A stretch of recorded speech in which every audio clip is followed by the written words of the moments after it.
Haleluya. Wapendwa, na wasalimu katika jina la Yesu Kristo. Na wasalimu katika jina la Yesu Kristo. Amani ya Bwana wetu Yesu Kristo ikae nasi kwa siku hii nzuri ambayo Bwana ametupatia. Amena. Tunakuwa na furaha ya kuonekana tena mbele za Bwana ili kupata kulisha kundi lake kama vile awezavyo kutujalia. Siku ya Mungu iliyopita tulianza somo ambayo inasema juu ya hila 10 za shetani kwa kuharibu wa Kristo. Na katika hila hizo tuliweza kuzitaja zote 10, na baadaye tukaanza kuzungumzia pointi moja moja. Tukazungumzia pointi ya kwanza ambayo inasema Ibilisi akiambia majeshi yake kazi ambayo wataifanya kwa Wakristo ili wapate kuharibu maisha yao. Na ya kwanza, wanatuma miongoni mwa Wakristo majeshi ya wanadamu wanaovaa mwili na nyama na damu. Lakini pia katika majeshi ambayo yamekuwa katika ulimwengu wa giza. Nayo ya kwanza inasema usiwaruhusu Wakristo waombe au wafunge. Na hiyo tukaipasua, tukaipanua kueleza. Ya pili, usiwaruhusu Wakristo kusoma Biblia, bali waongozeni wasome majournaux, wasome vitabu vingine, wasome maroma na kadhalika. Na katika juma hili, siku ya pili na siku ya 4, tukazungumzia mbinu ya 3 ambayo ilisema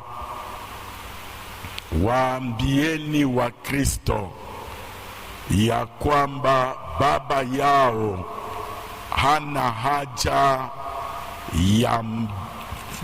ya zaka zao au vya 10 vyao na sadaka zao. Waambieni kwamba wapasteur ndio wanakulaka hivyo vya 10 na hizo sadaka. Alafu siku ya pili na siku ya 4 tukaeleza kwa wingi sana, na ninaamini kila aliyefuata mafundisho hayo alielewa mengi. Ila kabla tujaendelea, ili nirudilie kidogo hiyo mbinu ya 3, hiyo hila ya 3. Acha tusome neno la Mungu katika Waefeso, mahali ambako tuko tunasoma. Waefeso sura yake ya 6 mstari wake wa 10 hadi 12. Waefeso sura ya 6 mstari wa 10 hadi 12. Maneno ya Mungu yanasema hivi, kama tumepata tusome katika jina la Yesu Kristo. Hatimaye muzidi kuwa hodari katika Bwana na katika uwezo wa nguvu zake. Vaeni silaha zote za Mungu mupate kuweza kuzipinga hila za shetani. Hapo ndipo palipo somo yetu. mupate kuzipinga hila za shetani, kwa maana kushindana kwetu sisi si juu ya damu na nyama, bali ni juu ya falme na mamlaka, juu ya wakuu wa giza hii, juu ya majeshi ya pepo wabaya katika ulimwengu wa roho. Bwana atufanye kuwa washindaji daima. Semeni amina. Basi kupitia hiyo tukazungumzia hizo mbinu mbili, na kama nilivyosema, siku ya pili na siku ya nne tukazungumzia mbinu ya tatu. Katika mbinu ya tatu niliweza kuzungumzia nukta zifuatazo. Nukta ya kwanza, nilieleza ya kwamba hila ya shetani, miongoni mwa hila za shetani, parmi les ruses de Satan, kunakuwa ile ambayo inaitwa kuweka mashaka kwa kweli, ambayo ni neno la Bwana. Shetani hutumia mbinu zake zote ili apate kuweka ndani ya moyo wa Mkristo, ndani ya mioyo ya waaminio, aweke ndani yao mashaka juu ya kweli ya Biblia, kama vile alivyoweka mashaka kwa Eva wakati alimwangusha kupitia kukula tunda. Hivyo hivyo habari ya kweli shetani huleta mashaka. Kwa hili neno au hii ambayo ameitamka ya kwamba waambieni wa Kristo ya kwamba Mungu wao hana haja ya vyakumi vyao na sadaka zao, bali ni wachungaji, mapasteur ndiyo wanazitumiaka. Nikasema hii ni kweli na ni neno la Mungu, lakini sasa wakati wanaitangaza hivyo, Mkristo mwenye imani changa ya kutikisika tikisika anafanya nini? Anaiamini hili neno na kuonyesha kwamba haina maana kutoa cha 10 au kulipa cha 10 na kutoa sadaka. Lakini acha nikwambie, nikazungumzia juu ya neno la pili, nukta ya pili katika hii point, ya kwamba Mungu hana haja ya vya 10 vyetu na sadaka zetu. Dieu n'est pas mendiant. Mungu haiko kalombalomba. Dieu, notre Dieu, huyo ambaye tunakuwa tunawahubiri, ni Mungu ambaye vyote vilivyoko mbinguni, vyote vilivyoko duniani na vyote vilivyoko chini ya dunia ni mali yake yeye aliye muumbaji wa vyote. Sema amina. Na ukisoma Zaburi ya 50 mstari wa 7 mpaka mstari wa 15, Mungu anasema, mimi niingie nyumbani mwako wewe, nikuombe ngombe, nikuombe sijue mbuzi. Kama ningekuwa na haja ya hivyo, na wanyama wote walio porini ni wangu mimi. Haleluya. Lakini anasema ikiwa wewe lazima utowe cha 10 na sadaka, ni kama moyo wa shukurani. Moyo wa shukurani unaleta kwangu, na wakati unaleta moyo wa shukurani kwangu, hapo ndipo utazitoa sadaka zako za shukurani na utatimiza nadhiri zako.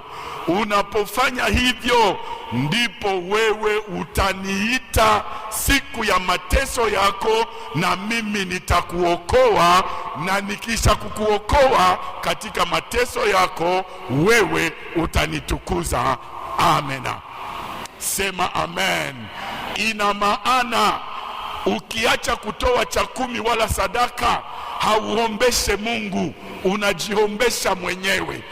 Ina maana kwamba ton existence, kuwepo kwako na vya 10 vyako na sadaka zako, haiko ndio zinafanya Mungu akuwe vile iko. Unaweza kuwa tu n'existe pas et Dieu sera toujours Dieu. Haleluya. Unaweza kuwa hauishi kama vile milioni. Nilisema hesabu nikasema hii mwaka 1,037,000 ya watu ndio imefariki. Sasa kama milioni 1 na watu 37,000 wamefariki, Mungu habaki Mungu? Habaki Mungu? Na hatikisiki kwa lolote. Ina maana kutoa yako au kutokutoa yako haitikisi Mungu kitu. Ni kwa faida yako, kwa maana unamuonyesha shukurani zako, unatoa shukurani zako kwake kwa kukupatia uzima, kwa kukupatia nguvu, kwa kukupatia uhai, kwa kuzifanya kwamba uwe jinsi ulivyo. Ndiyo maana unalipa cha 10. Ndiyo maana unatoa sadaka. Na nasema sasa, unapokuwa katika shida, ukifanya hivyo utaniita na mimi nitakuokoa, na baadaye wewe utanitukuza. Wana wa Israeli wanalia, maana tunaikula sana, tunakosa nyama. Mungu anamwambia Musa, waambie wana wa Israeli wajitakase. Mimi ninakuja, nitawapatia nyama, wataikula. Haiko siku 1, haiko siku 2, haiko siku 3, haiko siku 4, haiko siku 5. Watazikula mwezi mzima mpaka zinawatoka mumapua. Wende uambie vile. Musa anamuuliza Mungu, utafanya nini? Utachinja hii ng'ombe yabo na kondoo zabo, utachinja hii mbuzi yabo, njoo ueneze banaume 600,000. Utafanya nini? Mungu anamwambia Musa, mkono wangu si mfupi hata usiweze kutenda. Sasa utaona kama mimi ni Mungu. Bwana anasema, ikafika muda analeta nyama, akaleta upepo, ukavuma kushoto kuume, mbele na nyuma. Ule upepo ukaleta makware. Semeni amina. Kware zikatoka pande 4 zote, zikaingia kukampi ya wana wa Israeli, wakala nyama. Mungu alisema hivyo kwamba zitawapita mapua, kwa sababu walisahau matendo ambayo Mungu iko anawatendea. Wewe mwanadamu, acha kusahau mema na mazuri Mungu iko anakutendea. Unakuwa mtu ambaye unalia manunguniko, unakuwa mtu ambaye machozi, na unasahau alilokutendea Bwana. Mungu haiko mendiant. Ya 3 nilisema, Dieu n'a jamais mangé des dîmes et les offrandes. Ce sont ses serviteurs qui les consomment.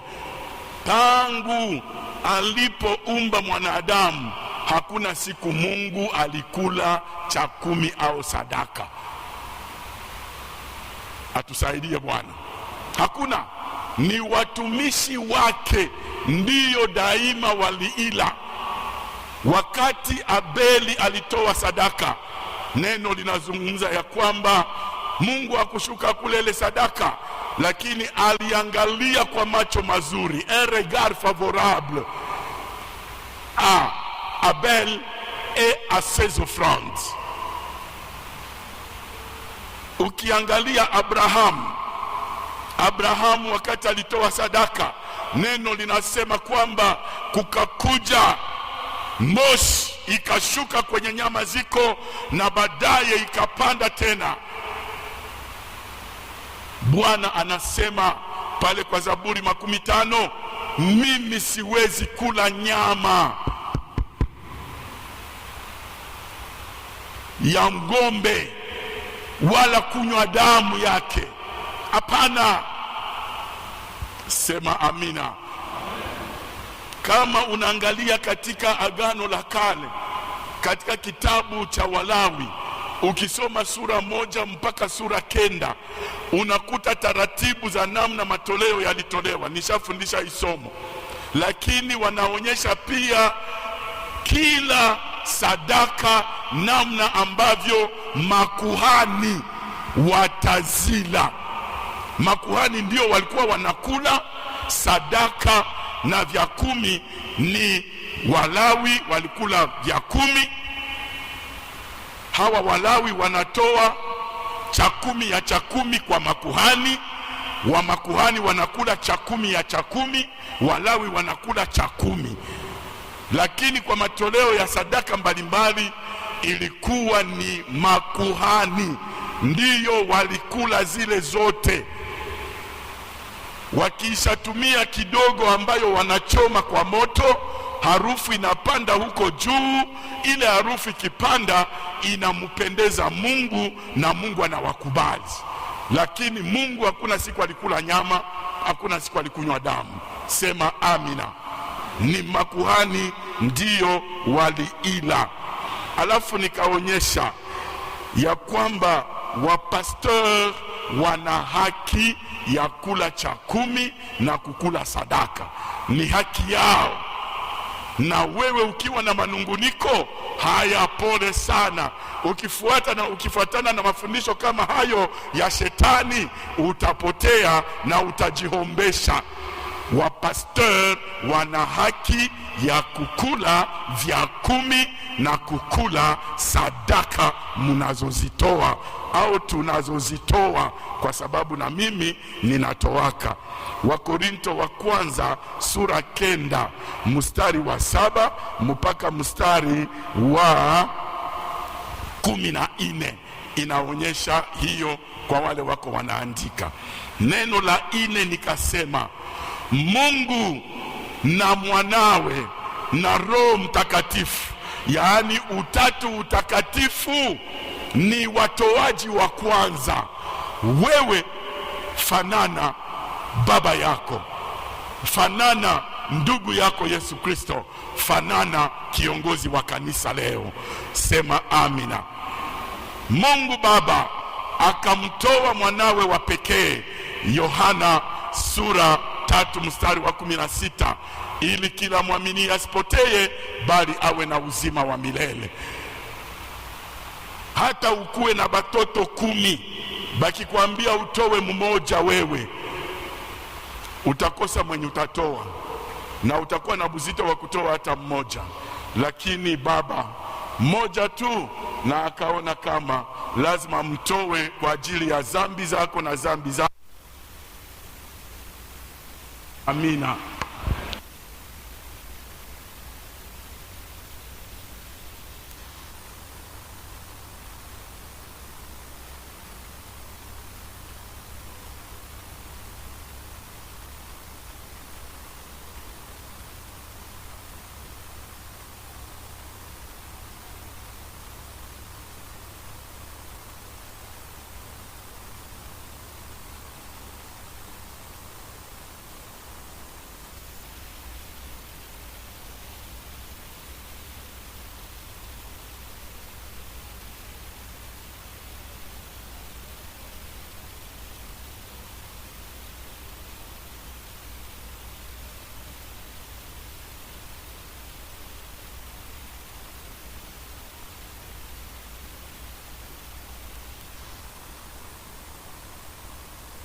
Wewe na kukuongoza katika maisha ya Kikristo. Amekumwapatia vipawa na karama mbalimbali. Sema amen. Sema amen. Na amevitoa bure kwa gharama ya mwana. Gharama tu ya mwana aliyesulubishwa kwa ajili ya dhambi ikatosha kwamba vipawa vya kila aina avimwange kwa kanisa na amgawie kila mmoja kama atakavyo. Haleluya. Huyu ndiye alionyesha kielelezo cha kutoa Mungu katika utatu utakatifu. Ya 5 nikaonyesha ya kwamba habari za cha 10 hazikuanza na sheria ya Musa. habari za cha kumi hazikuanza na sheria ya Musa. Habari za cha kumi zinaanzia muumbaji. Wakati Mungu anaumba vyote alivyoviumba, akasema hivi kwa Adamu.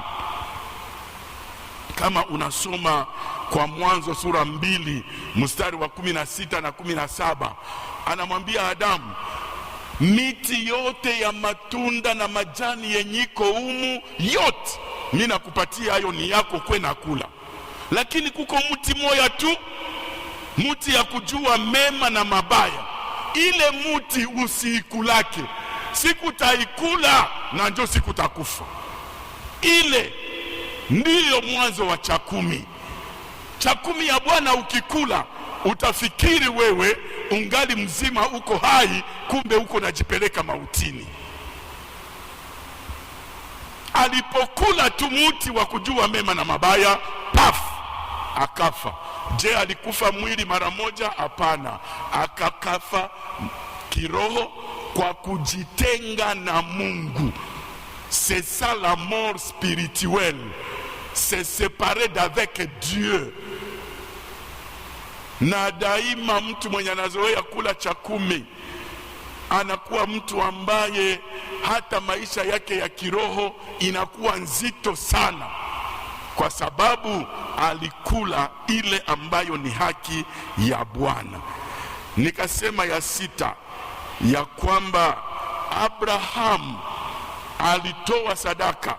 Kumbukeni ya kwamba Abrahamu hakukuwa Myahudi. Hapana, Abrahamu alikuwa mtaifa kama mimi na wewe. Abrahamu alitoka katika mataifa ambao ni sisi, na ikafika Mungu anamwambia uende nikuonyeshe kotaenda. Ina maana hata watu wa Wayahudi walitoka katika hiyo, huyo ambaye Ibrahimu aliyekuwa mtaifa. Semeni amina. Walikuja kuchaguliwa baadaye, na Bwana anakutana, Abrahamu anakutana na nani? Na Melkisedeki. Wakati unasoma habari za Melkisedeki pamoja na Abrahamu, unakuta ya kwamba Abrahamu anatoka kwa vita ya kwenda kumkomboa Lutu. Na wakati anatoka kwa vita, katika Mwanzo sura 14 mstari wa 17 hadi 12, anakutanana na Melkisedeki. Huyu Melkisedeki ambaye alikuwa na jina, hii jina yake ilikuwa na maana mfalme wa amani, mfalme wa haki.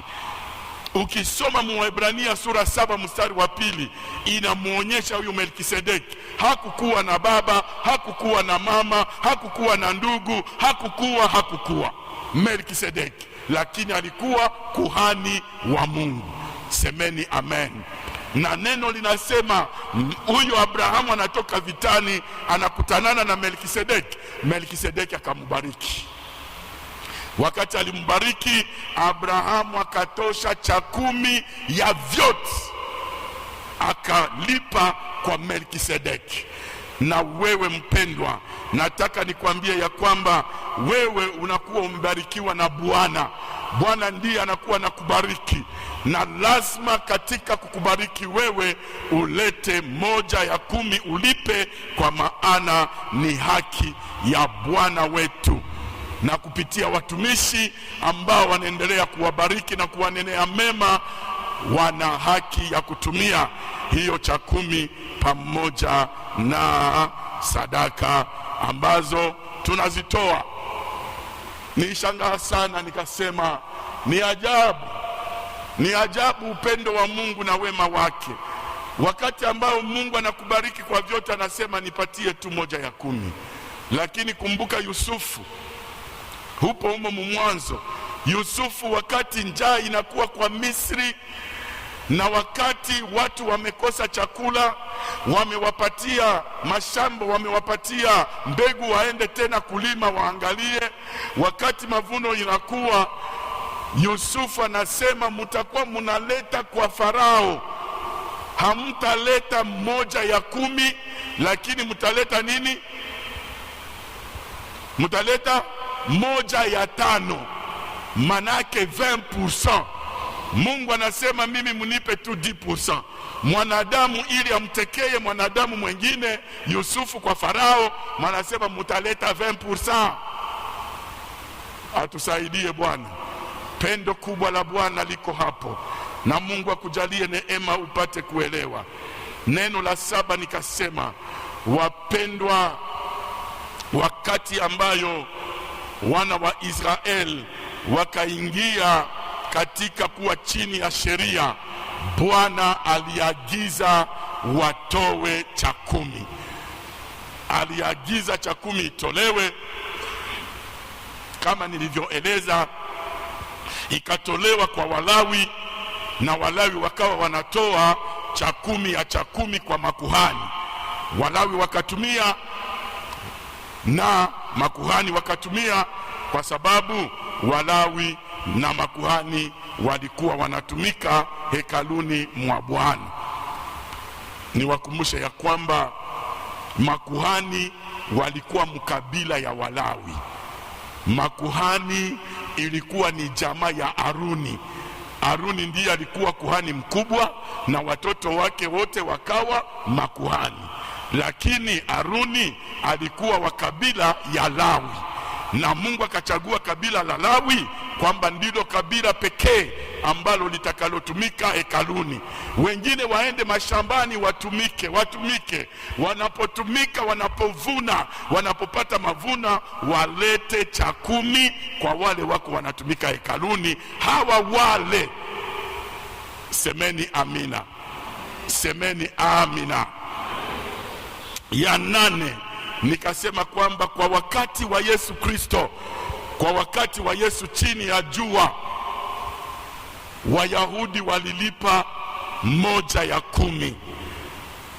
Na nikasema juu ya huyo Luka sura 18 mstari wa 12, yule mfarisayo yule mfarisayo aliyejivuna ya kwamba yeye anaomba mara pili anafunga mara pili kwa juma, lakini akasema pia ninatoa cha 10 kwa mapato yangu yote.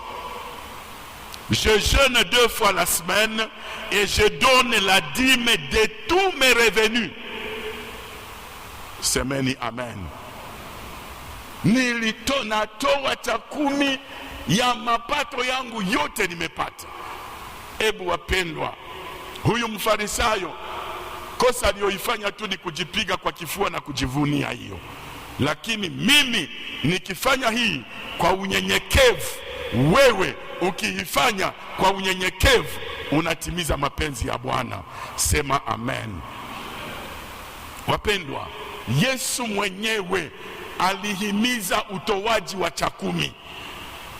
Hawa ambao wanafundisha ya kwamba cha 10 ni ya Agano la Kale, acha nikwambie, Yesu mwenyewe alihimiza habari za kulipa cha 10. Kama unasoma katika Mathayo 23 na mstari wa 23, unakuta pale Yesu anawaambia Wafarisayo, nyinyi Wafarisayo munatoa cha 10 hata ya maepise. Kama unasoma pale, wanatia ile majina ya maepise. Kimim ni epise, menthe ni epise, yani maepise tunatiaga mchakula.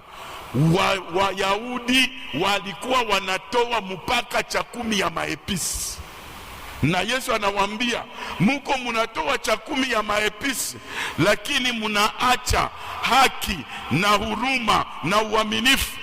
Yesu anasema hii mufanye mutumie haki na mutumie uaminifu na mutumie huruma au rehema, na ile yenye muko munafanya pia musiidharau, muitimize. Semeni amen. Semeni amina. Ebu wapendwa, acha nikwambie ya kwamba kuya 10 nikasema kwa namba ya 10 muda unaenda, lakini pia utakumbuka juu ya sadaka. Kuna wao ambao wanaleta haya mafundisho, wanasema ya kwamba sadaka katika Agano Jipya Bwana Yesu au yenye inaandikwa zaidi ni juu ya sadaka.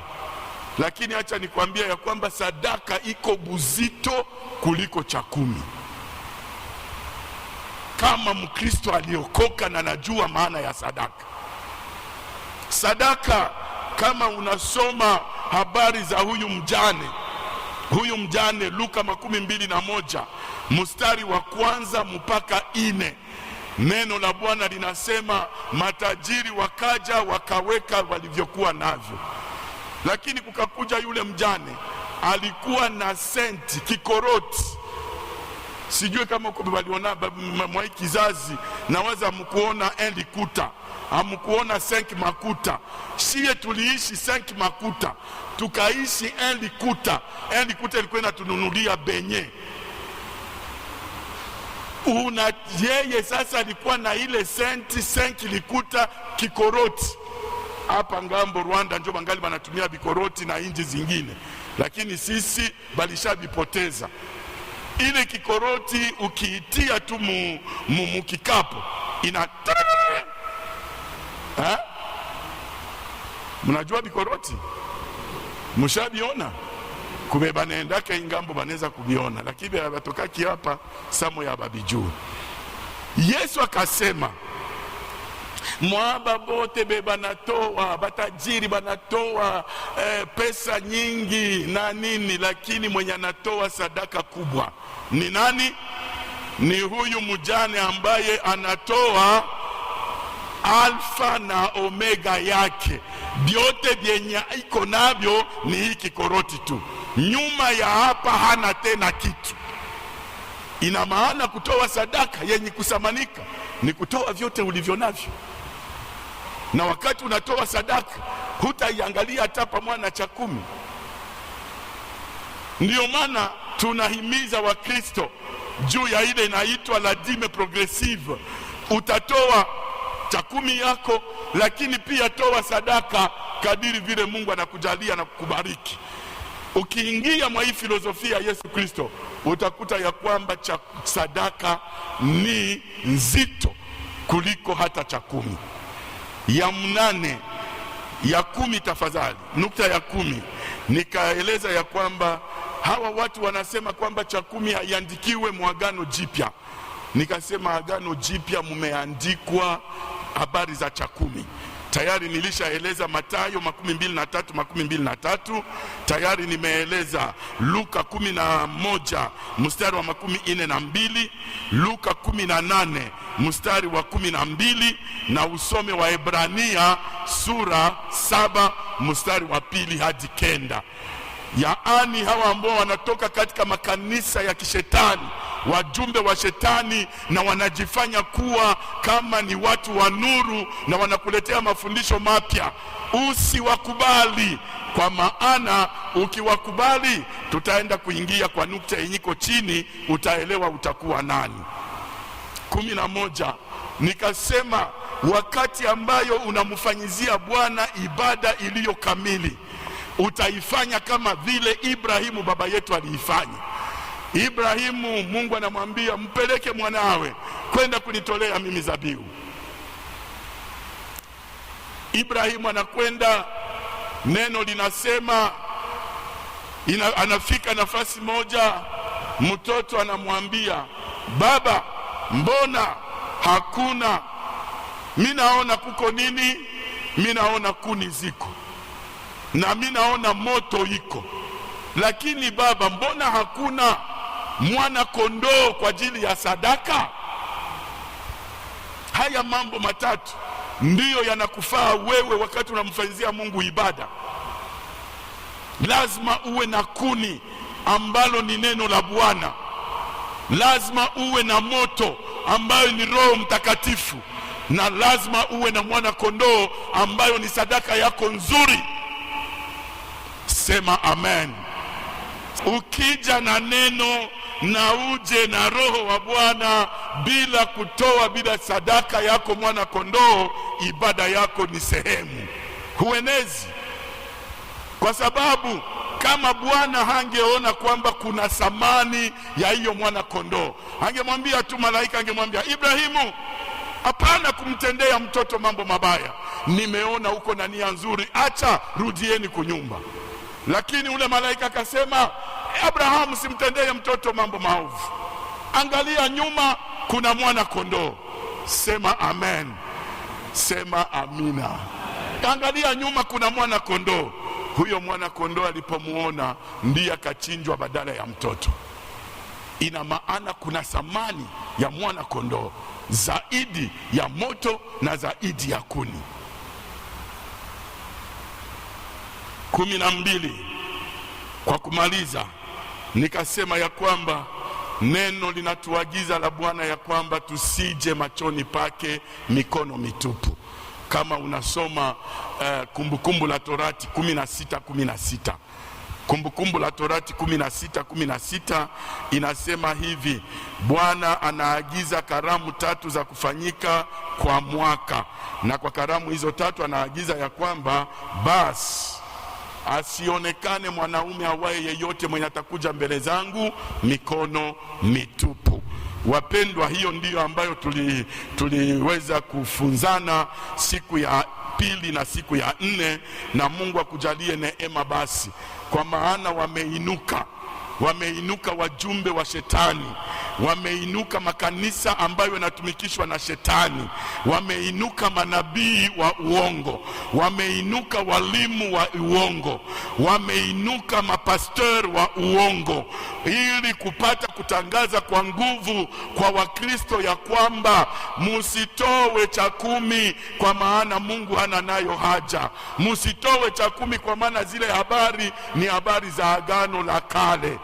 Ebu akwambiaye hivyo umutambue na umuone kwamba ni mjumbe wa shetani, kwa maana kwa natimiza habari ambazo baba yake aliwapatia waende wanatangaza. Atusaidie Bwana. Kwa nini basi? Ni kwa ajili ya hii nukta ya 4 ambayo nitasemea kwa hizi dakika ambazo zinabaki kabla tunamaliza. Nukta ya 4 au mbinu ya 4 au hila ya 4 au ujanja wa 4 inasema hivi: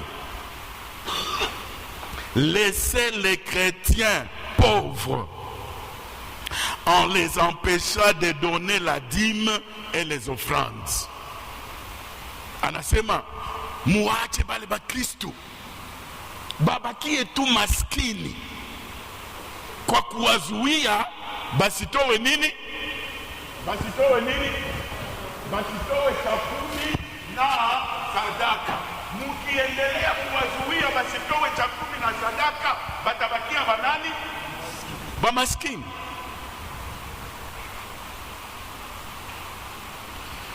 Mpendwa, safari nisaidia kwa haraka au kama Levi kwa haraka tusome Malaki sura 3 mstari wa 10 hadi 12.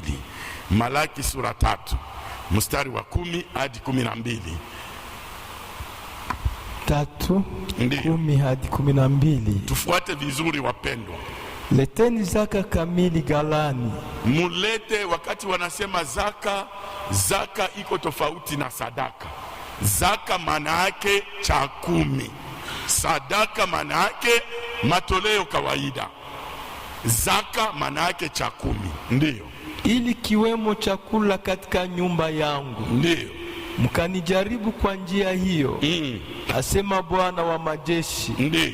Mjue kama sitawafungulia madirisha ya mbinguni na kuwamwangieni baraka hata isiwepo nafasi ya kutosha au la. Neno langu liko pale.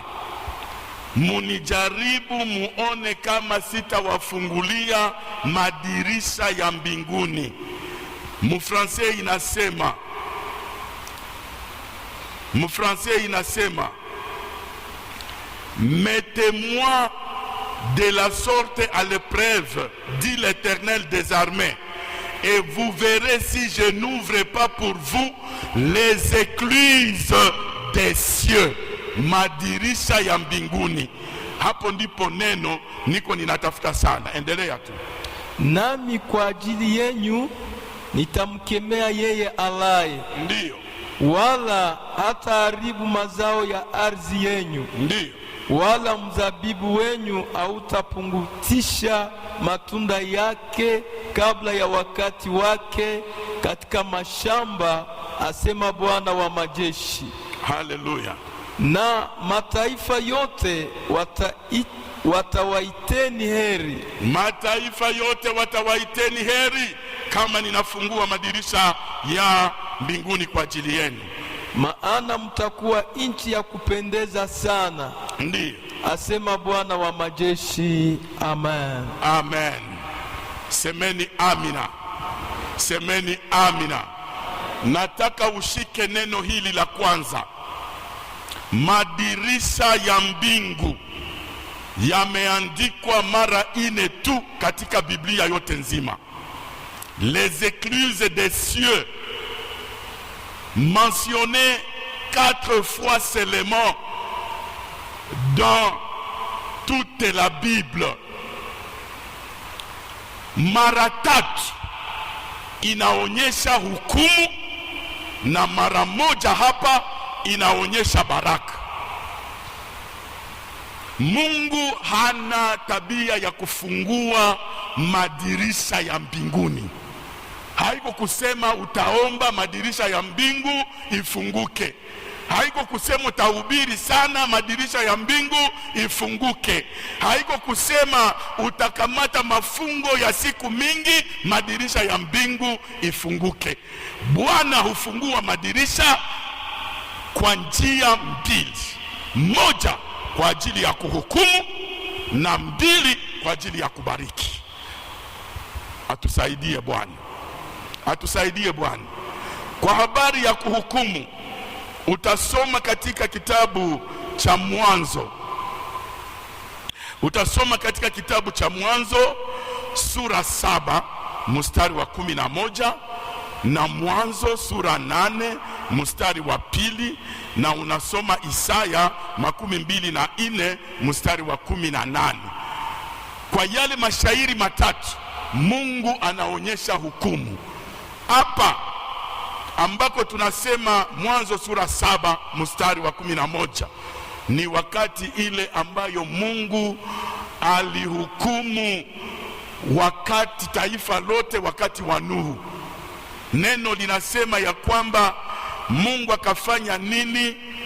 Akafungua kuzimu, mvua, maji yakapanda kutoka kuzimu, na akafungua madirisha ya mbingu, mvua ikamwangika kutoka mbingu, alafu ikahukumu wote ambao walikuwa kwa wakati wa Nuhu.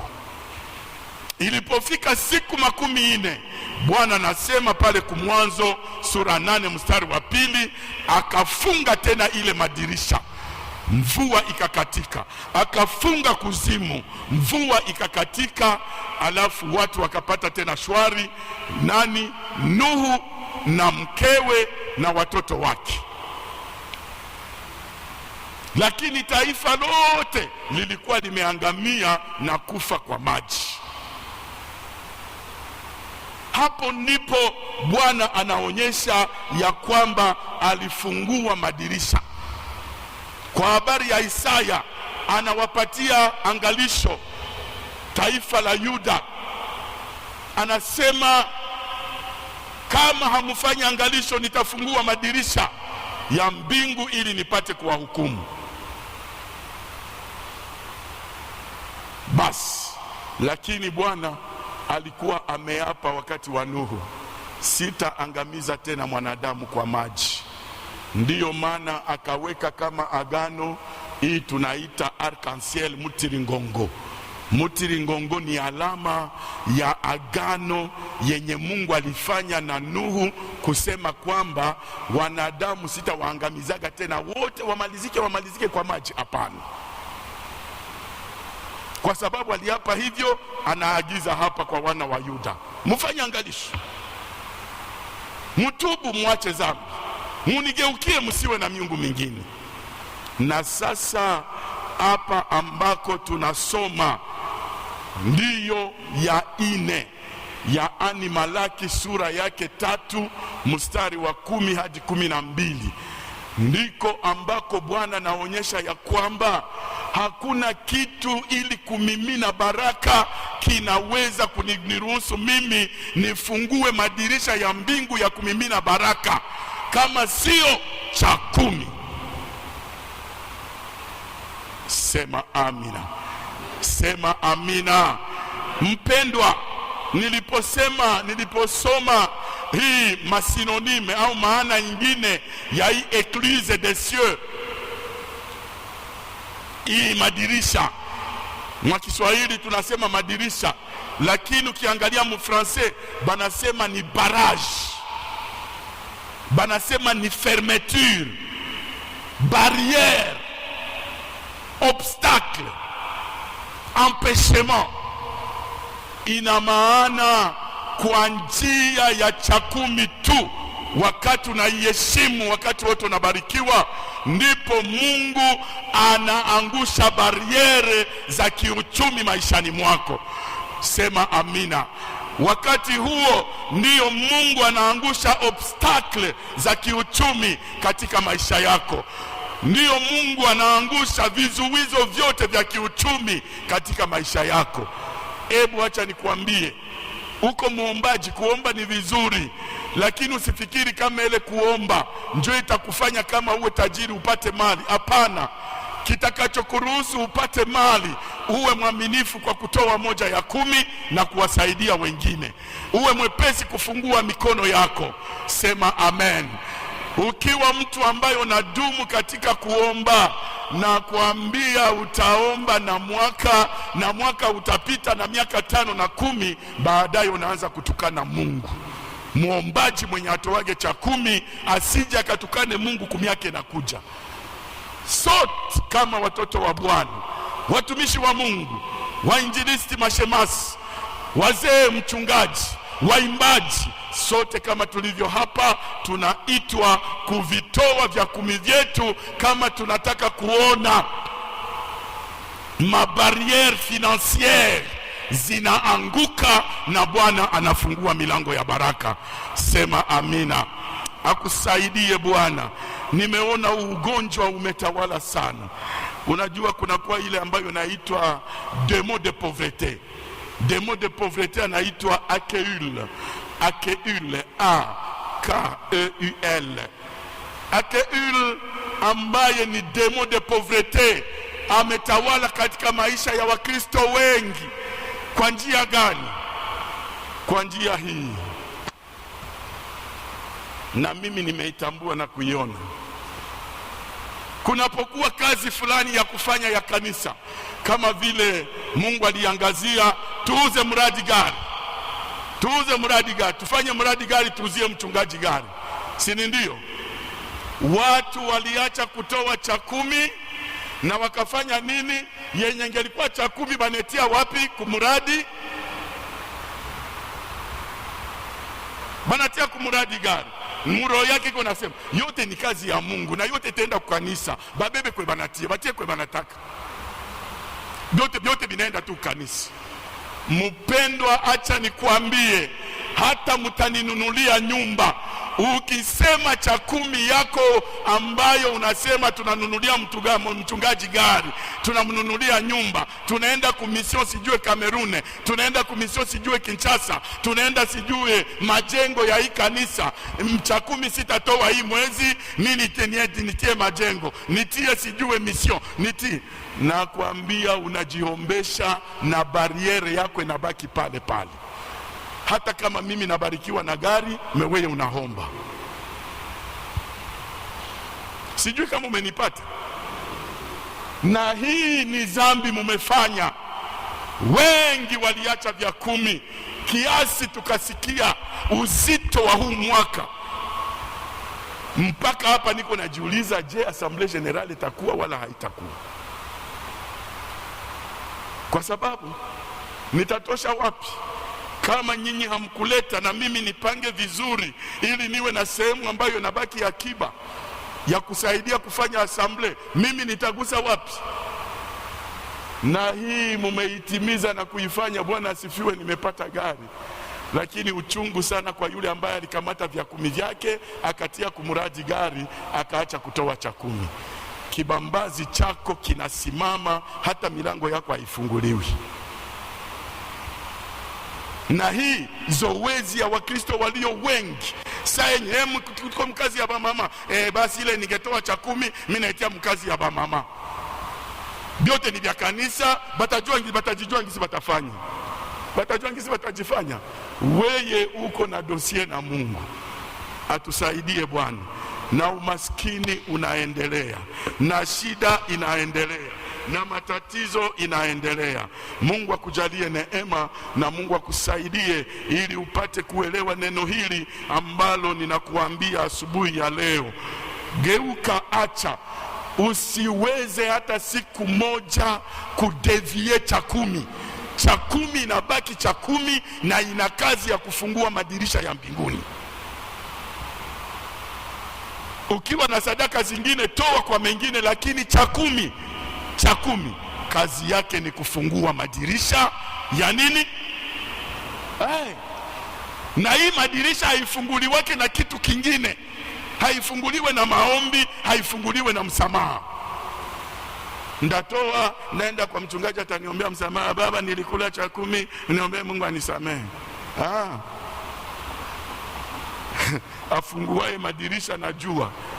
Ndio maana unakutaka banasema kama mnatubu juu ya cha 10, mupite ku ofisi, fanya hata tendo ndogo, Bwana aonaye, kwa maana cha 10 nafungua madirisha. Haleluya, sema amina. Itakuwa uchungu sana kama kutakuwa Mkristo atasikia hii mafundisho, lakini kesho arudi tena kukula cha 10, utakuwa hauelewi. Nilipokuwa nikijifunza juu ya madirisha ya mbingu, nikauliza Mungu, sasa milango ya mbinguni nayo inafungukaka na nini?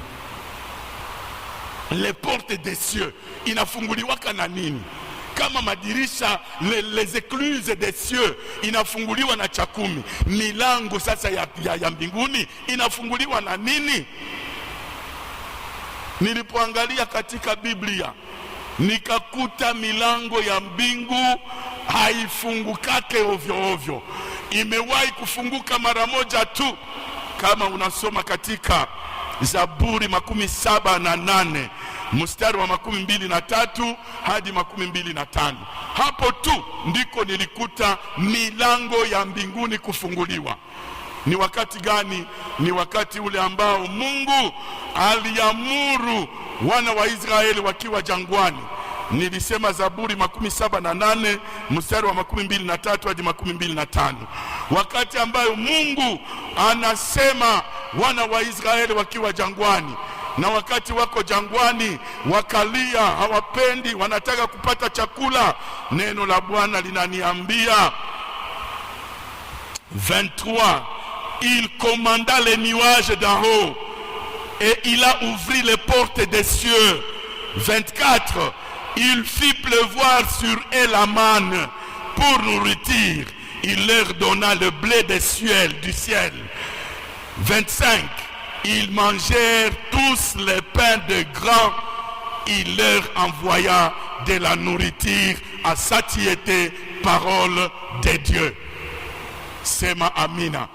Wakati ule ambao Mungu aliamua, acha niwapatie hawa watu chakula, mana, neno la Bwana linasema akaagiza mawingu, akafungua milango ya mbinguni, na akamimina, akamwanga kama mvua mana, akamwanga kama mvua mana, na hiyo ni ngano ya mbinguni. Wakala mpaka wakashiba. Semeni amen. Hapa ndipo unakuta les portes des cieux. Ni kusema nini? Mungu mwenyewe ndiye aliye na majira na nyakati ya kufungua milango ya mbingu. Anajua wakati na majira gani, lakini wewe kwa njia ya cha 10 yako uko na uwezo na mamlaka ya kuziamuru mbingu pamoja na Bwana madirisha ya mbingu ifunguliwe. Sema amina. Unapokuwa mtu ambaye unajua kufungua madirisha ya mbingu, ndipo Mungu anasema baraka zitawajia kwa ajabu. Yule alaye nitamkemea, yaani kazi yako itaendelea vizuri.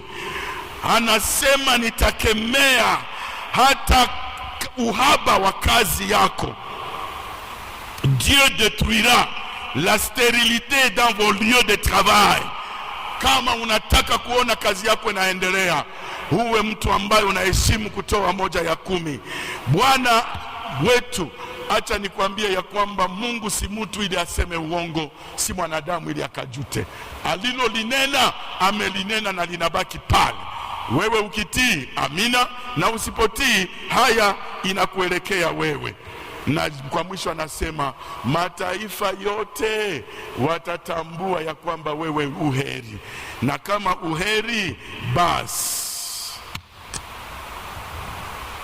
Ulizo yangu inakuwaka na iko, je, wewe uko heri kwa sababu ya hili neno?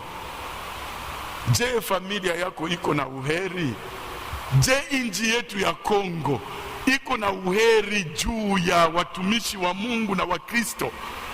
Un pays à 96% même chrétienne, christianisé. Hii nchi ya Kongo ndio sura yenye ngelikuwa nayo hii? Hapana, kwa maana tumeaibika. Tumeaibika vipi na Wakristo wamejaa wenye jina? Tuishi neno na tubadilishe nchi yetu. Bwana atusaidie. Ishi neno na ubadilishe maisha ya jamaa yako. Ishi neno na utaona Bwana atakusaidia. Sema amen. Sema amen. Niende kumaliza nikukumbushe kwa ajili ya sadaka. Kwa ajili ya sadaka zako Mungu anapokubariki ni kwa malengo maine. Malengo maine. Ya kwanza, Mungu anakubariki ili upate kutimiza juu ya faida ya ufalme wa Mungu. Les obligations pour défendre les intérêts du royaume de Dieu. Ya pili, Mungu anapokubariki c'est pour que tu remplisses les obligations familiales, ili upate kutimiza majukumu ya jamaa yako. Ya tatu, Mungu anakubariki ili upate kutimiza majukumu yako juu ya kuwasaidia wasiojiweza na maskini. Na ya nne, Mungu anakubariki ili akuruhusu kwamba ukitimiza hizi tatu, ile inabakia uendelee kuizalisha, iendelee kuzala na uendelee kutimiza hizi tatu. Semeni amina. Mungu hakubariki ili standard ya maisha yako ibadilike na uache kazi ya Bwana. Hapana. Mungu awe pamoja na sisi na kutubariki. Ukiendelea kutokutoa cha 10 na sadaka, na kuambia hili neno litakupata, utabaki maskini. Lakini ukibadilisha, hata kama uko naomba na unafanya mafungo, utabaki maskini. Lakini ukiomba na unafunga, unasoma neno la Bwana na unatii maagizo juu ya cha 10 na sadaka, maisha yako itabadilika na jina la Yesu Kristo litatukuzwa. Shangilia Bwana. Haleluya, haleluya. Bwana akuwezeshe na Bwana aniwezeshe sote katika Yesu Kristo Bwana wetu. Amen. Hallelujah.